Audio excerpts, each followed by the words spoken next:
By most accounts, 1955 was the year of the automobile. That year, American automobile makers sold over 7 million passenger cars, over 1 million more than they had sold in any previous year.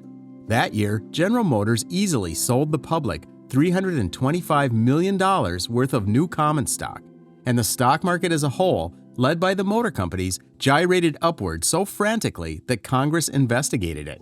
And that year, too, Ford Motor Company decided to produce a new automobile in what was quaintly called the medium price range, roughly $2,400 to $4,000, and went ahead and designed it more or less in conformity with the fashion of the day. That meant cars that were wide, low, lavishly decorated with chrome, liberally supplied with gadgets, and equipped with engines of power just barely insufficient of sending them into orbit. 2 years later, in 1957, the Ford Company put its new car, the Edsel, on the market, to the accompaniment of more fanfare than had attended the arrival of any other new car since the same company's Model A, brought out 30 years earlier. The total amount spent on the Edsel before the first car went on sale was $250 million, and as Business Week declared, more than any other consumer product in history. For reference, that would be $2.6 billion today. As a starter towards getting their investment back, Ford counted on selling at least 200,000 Edsels in the first year. That did not happen.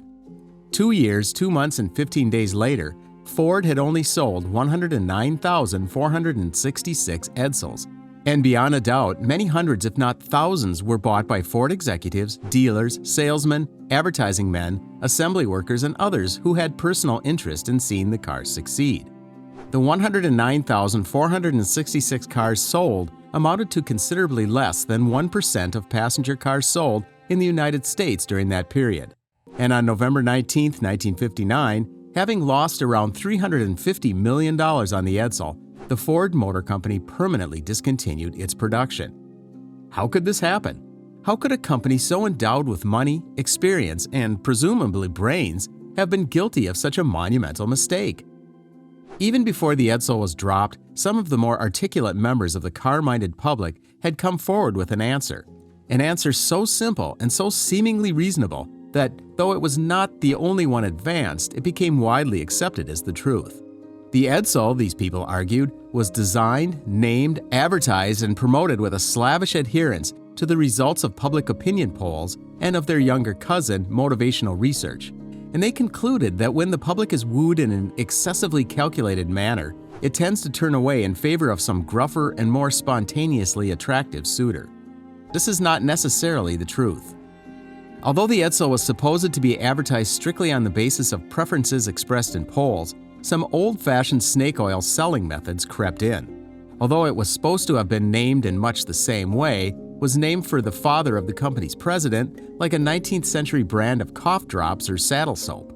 As for the design, it was arrived at without even a pretense of consulting the polls, and by the method that has been standard for years in the designing of automobiles, that of simply pooling the hunches of sundry company committees. This part of the story sometimes amuses entrepreneurs, but other factors played a part too. The cars were apparently delivered with oil leaks, sticking hoods, trunks that wouldn't open, and push buttons that couldn't be budged with a hammer. Still, the common explanation of the Edsel's downfall then, under scrutiny, turns out to be largely a myth. But the facts of the case may live to become a myth of a symbolic sort, a modern American anti-success story. The origins of the Edsel go back to the fall of 1948, 7 years before the year of the decision to start production, when Henry Ford II, president and undisputed boss of the company since the death of his grandfather, the original Henry, a year earlier, proposed to the company's executive committee that studies be undertaken concerning the wisdom of putting on the market a new and wholly different medium-priced car. The studies were indeed undertaken.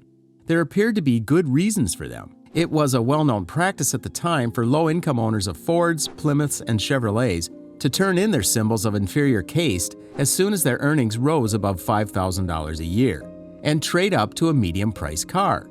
From Ford's point of view, that would have been all well and good, except that for some reason, Ford owners usually traded up not to Mercury, the company's only medium-priced car, but to one of the other medium-priced cars put out by its big rivals at the time, Oldsmobile, Buick, and Pontiac, among the General Motors products, and to a lesser extent Dodge and DeSoto.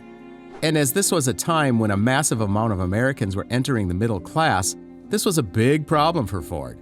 Louis Crusoe, then vice president of Ford Motor Company, was not overstating the case when he said, "We have become growing customers for General Motors." The outbreak of the Korean War in 1950 meant that Ford had no choice but to go on growing customers for its competitors, since introducing a new car during the war was out of the question.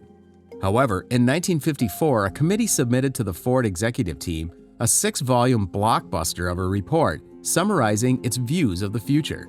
The report predicted the arrival of the American millennium by 1965. By that time, they predicted that the gross national product would be $535 billion a year, up more than $135 billion, or a 33% increase in a decade. The number of cars sold would be 70 million a year, up from 50 million, a 40% increase. More than half the families in the nation would have incomes of over $5,000 a year, and more than 40% of the cars sold would be in the medium price range or higher. Still, Ford executives knew the risk of putting a new car in the market. They knew, for example, that of the 2,900 American makes that had been introduced since the beginning of the automobile age, the Black Crow, 1905, the Dan Patch, 1911, and the Lone Star, 1920, among them, only about 20 were still around. Nevertheless, the Ford men felt bullish. Drawings started. Since nobody knew or had an inkling of what the result on the drawing board might be called, it became known to everybody as the E-car. The E, it was explained, standing for experimental. The man responsible for the design was a Canadian, at the time not even 40 years old, named Roy A. Brown. Brown had studied industrial design at Detroit Art Academy and had been involved in designing radios, motor cruisers, colored glass products, Cadillacs, Oldsmobiles, and Lincolns. He recently recalled his aspirations as he undertook the project. "Our goal was to create a vehicle which would be unique in the sense that it would be readily recognizable in staying theme from the 19 other makes of cars on the road at that time." Before he continued, "We went to the extent of making photographic studies from some distance of all 19 of these cars, and it became obvious that at a distance of a few hundred feet, the similarity was so great that it was practically impossible to distinguish one make from the others. They were all peas in a pod. We decided to select a style that would be new in the sense that it was unique, and yet at the same time be familiar." The higher-ups at Ford would very soon come down to the styling studio Brown was sitting in, where they would offer confere, check up on work, and offer advice and encouragement. Especially Croft was seen on checking on the car. He was highly orderly and even calculated that in styling the E-car, he and his associates had to make up their minds on no fewer than 4,000 occasions. He argued at the time that if they arrived at the right yes or no choice on every one of those occasions, they ought in the end to come up with a stylistically perfect car. Seems like no one taught Croft the statistical impossibility of getting a decision right 4,000 times in a row, especially 4,000 decisions based on gut feeling. Except for later minor modifications, the E-car had been fully styled by midsummer 1955. As the world was about to learn 2 years later, its most striking aspect was a novel horse-collar-shaped radiator grille set vertically in the center of a conventionally low, wide front end. A blend of the unique and the familiar that was there for all to see, though certainly not for all to admire. The presentation. Soon was the time for the public to see the car. In a speech to the public before the public had its first look at the car, Krav let fall a hint or two about its styling, which he said made it so distinctive that externally it was immediately recognizable from the front, side, and rear. And internally, it was the epitome of the push-button era without wild blue yonder Buck Rogers concepts. With much anticipation, the Edsel, also known as the E-car during its development, was unveiled to the public on September 4, 1957. The presentation aimed to create excitement and capture the essence of the era, showcasing a car that would make a bold statement in both design and technology.